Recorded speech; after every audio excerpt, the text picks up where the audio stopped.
Who told you? Story time from Disney. Now, if you follow me on a regular basis, you know that I used to be a cast member. For safety purposes, I can neither deny nor approve that this is my real name.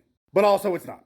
Oh, you know about Mogdraglaff, huh? Figures. As some of you know, I've been deciphering a book by Roy E. Disney that was left in a rock under a tree in the bayou. What's in this book? Well, I'm glad you asked. I know you think that Walt and Roy were just businessmen, opening amusement parks, making cartoons, but they in fact had a different life. Walt and Roy were magic men. Businessmen. Magic businessmen.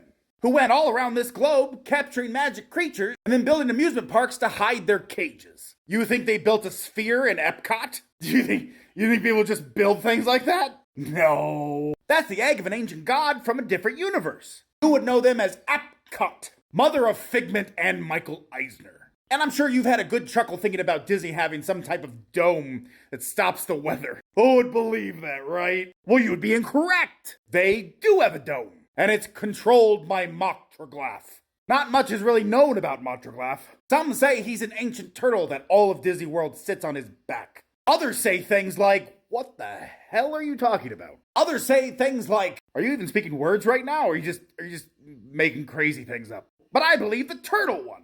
It is said that Mogdraglaff is the turtle pet of Atlas. You don't think Atlas had a pet turtle? Turtles are awesome. Some say Roy won him in a Texas Hold'em game. Others say Walt stole him by replacing his body with cans of chili. If you equal out the weight proportion, Atlas never notices. But all I know is that 6 times a day, it rains at Disney World. What? You thought the dome kept the rain out? Have you been to Disney? Now, greenhouse effects. All the water goes to the top of the dome, comes back down. 6 to 7 times a day. You're probably asking yourself right now, Manatee Man, do you have any proof that we're on top of a giant turtle with a dome over his body? Well, I do. You ever walked around Disney and all of a sudden stepped somewhere that just was slippery? Like super slippery, like why in the world would they ever make this so slippery and people could slip on it? Well, they didn't. That slippery is the top of his shell sticking through the ground.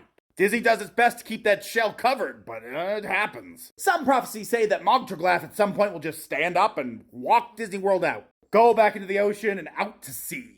But I don't believe Mogdraglaff would do that to us, as long as we kept him steadily fed with lettuce and carrots. But I heard one of the cutbacks is they started feeding him beets instead. That's why we lost him up at theater. Don't blame Hollywood Studios.